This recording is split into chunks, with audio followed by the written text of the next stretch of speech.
Casi siempre que se discute de política, escuchamos a alguien acusar a otro de ser marxista-leninista, de ser comunista.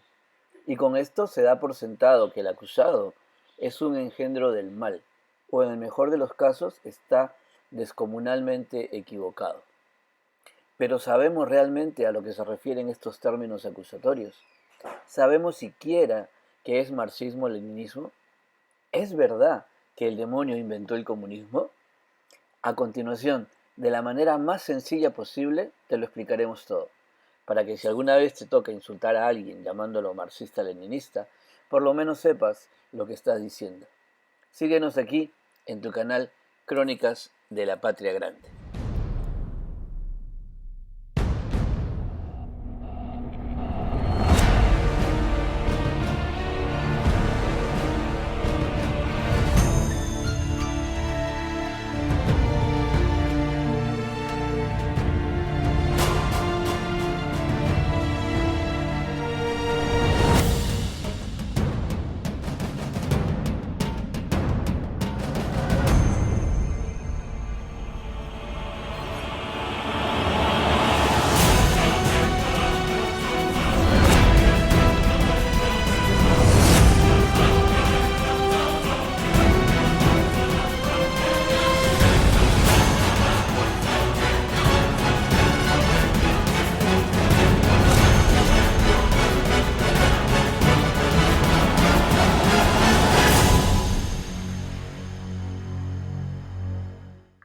No, el demonio no inventó el comunismo. El comunismo ha estado presente en las relaciones humanas desde el principio de su existencia. Comunismo viene del latín communis, que significa común, y el sufijo griego ismo, que significa doctrina o sistema, y se refiere al sistema o doctrina donde se prioriza el bien común sobre el bien privado, donde se coloca al ser humano como lo más importante por encima de la acumulación de riqueza material y de la propiedad privada. Así como, por ejemplo, el cristianismo es la doctrina o sistema que se basa en las enseñanzas de Cristo. Y al igual que el cristianismo y sus ideales, el comunismo nunca ha sido realmente implementado en sociedad alguna.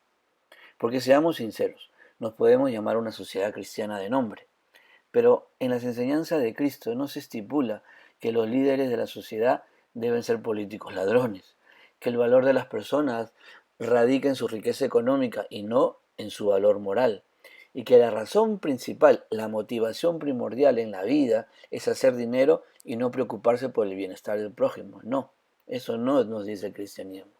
Así también el comunismo, con sus ideales de priorizar el bien común sobre la propiedad privada, nunca ha sido realmente implementada en sociedad alguna, ni en la Rusia soviética, ni siquiera en la China de Mao. Aunque nos cuenta la historia que existieron grupos de primeros cristianos que se organizaron en sociedades egalitarias y basadas en el bien común y en el amor al prójimo, que abolieron la propiedad privada y la jerarquía eclesiástica, pero lamentablemente fueron rápidamente perseguidos y exterminadas por la Iglesia Católica, que vio en estas sociedades una amenaza a su autoridad religiosa. Así también nos explican los historiadores clásicos, los griegos y los romanos, que el ser humano estuvo más cerca a una sociedad de bien común al principio de su historia, cuando éramos seres primitivos que vivíamos de la caza, pesca y recolección de frutos. Los productos de la caza y la recolección eran distribuidos equitativamente entre los miembros de la tribu, sin distinción alguna y con el principal propósito de que no debía quedar absolutamente nadie con hambre. Los historiadores marxistas llaman a este periodo comunismo primitivo. Si observamos con detenimiento y cuidado, veremos que los ideales comunistas de igualdad y prioridad del ser humano sobre la propiedad privada y los bienes materiales se asemejan bastante a los principios cristianos de solidaridad y amor al prójimo. Pero entonces, ¿por qué? Preguntarán, Sendero Luminoso, que se reconocía como comunista, asesinó con tanta maldad y crueldad. ¿Dónde estaban sus principios? Pues el ser humano tiene la maldita costumbre de destruir sus propios principios. Así como, por ejemplo, la Santa Inquisición torturó y ejecutó a miles de personas y las cruzadas mataron a tantos sin piedad en nombre de Cristo. O un ejemplo más cercano a nuestra piel, a nuestra patria grande, cómo la Iglesia Católica avaló y fue parte del robo y saqueo de nuestras tierras y la esclavitud de nuestros hombres y mujeres de aquella época. Lo que los curas de la llamada conquista hicieron con la Biblia en mano y en nombre de Jesús en nuestro continente no tiene perdón del mismo Dios al que ellos decían servir. No por las barbaridades cometidas en nombre de Cristo debemos de catalogar los principios y enseñanzas del cristianismo como horrendas y desalmadas. Asimismo, las atrocidades realizadas por el senderismo y otros grupos comunistas no invalidan la idea de que el ser humano debe ser más importante que la acumulación de bienes materiales. Para explicarlo en términos futbolísticos, la adicción de Diego Armando Maradona a las drogas no hace que el fútbol deje de ser el deporte más hermoso para convertirse en un mundano y sucio vicio. Yo me equivoqué y pagué, pero la pelota no se mancha. ¿Qué es entonces el marxismo? El filósofo, historiador, economista y periodista Karl Marx, nacido el 5 de mayo de 1818 en Trier, en el Reino de Prusia, que hoy es Alemania, es el creador de la teoría sociopolítica, económica y filosófica, que estudiando y analizando el sistema económico capitalista llega a la conclusión de que el capitalismo es nocivo para la naturaleza del ser humano, porque está basado en la explotación de las grandes mayorías a manos de unos pocos. Los burgueses explotan al proletariado, es decir, los dueños de las industrias explotan a sus trabajadores, los obreros, y que existe una lucha constante entre la clase dominante y los dominados, la llamada lucha de clases, que finalmente resolverá esta contradicción, esta injusticia, con la creación de un nuevo sistema económico, sin explotación, donde todos tengan los mismos derechos y el ser humano sea más importante que el capital o la acumulación de dinero. Es decir, la utopía, el sueño de un sistema comunista. Ahora tú me dirás, eso lo sabe todo el mundo, ¿no? Que existe la explotación del obrero y que si tú eres un obrero trabajas y trabajas solamente para sobrevivir, mientras que los dueños de las industrias se hacen cada vez más ricos. Que cuando quieres crear tu pequeño negocio y no puedes pagar los impuestos, te embargan y te cierran tu negocito.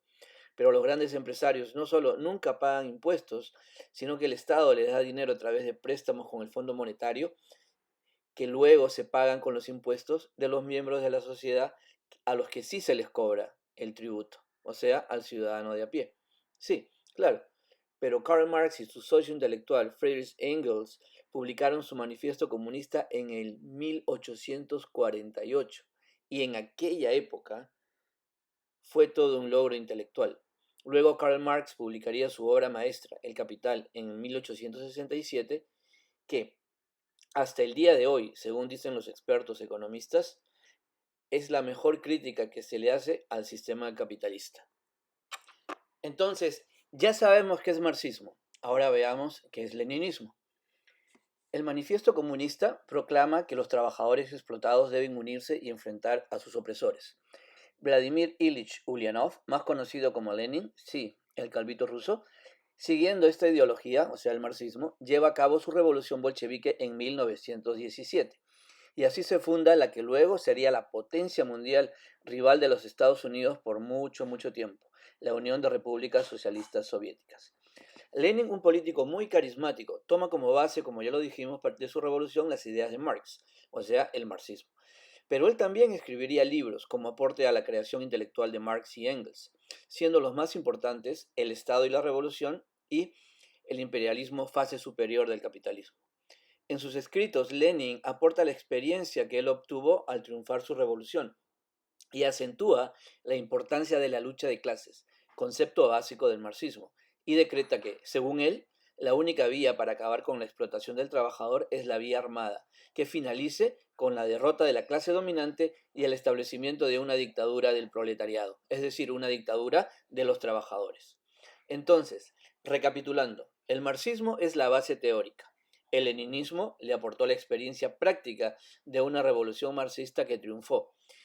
Y el leninismo es el aporte de esta experiencia a través de la comprobación de los dogmas de la lucha armada y la dictadura del proletariado, y la socialización de los medios de producción, es decir, el fin de la propiedad privada. Aquí debemos aclarar que cuando se habla de propiedad privada en política marxista se refiere a la propiedad privada de los medios de producción, es decir, las empresas, las fábricas, los latifundios, etc. No es acabar con la propiedad personal, que sería tu casa, tu carro si lo tienes, tu computadora, la mesa donde comes o la cama donde duermes, tu carretilla si eres ambulante o tu chacrita si eres campesino. El marxismo-leninismo no aboga a acabar con este tipo de propiedad. En conclusión, ¿qué es marxismo-leninismo? Pues es la ideología política que sostiene que la única manera de acabar con la injusticia social es a través de la lucha armada para establecer una dictadura de los trabajadores y socializar las fábricas, grandes empresas y los latifundios. Ahora, con tu permiso, te planteo mi opinión. El análisis que hace Marx y el mismo Lenin de la realidad en que vivimos es precisa y acertada. Existe la injusticia y la explotación del trabajador y la lucha de clases también ha existido a lo largo de la historia. Y muchas veces las injusticias han sido resueltas mediante la lucha armada. La guerra de independencia, por ejemplo.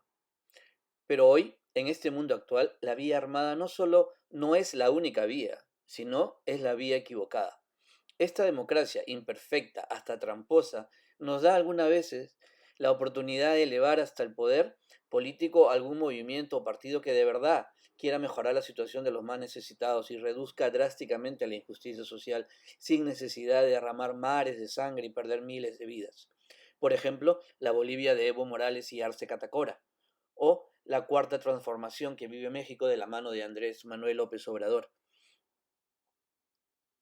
El mundo cambia y evoluciona, y lo que fue viable y hasta heroico en el pasado puede ser innecesario, contraproducente y hasta sanguinario en la actualidad. La democracia representativa es mejor que una dictadura del proletariado, porque existe la posibilidad que a un presidente corrupto o asesino se le pueda cambiar al finalizar su periodo, pero un dictador no, y corremos el riesgo que el dictador que supuestamente representa a los trabajadores se corrompa y resulte aún peor. Además, una dictadura de los trabajadores ahora, en estos tiempos, es injusta, porque en tiempos modernos hay una clase media emergente, pequeños empresarios y hasta grandes empresarios que en su camino al éxito no han explotado a nadie, solo se han beneficiado de las condiciones favorables del mercado. Ellos también tienen derecho a ser representados en el gobierno.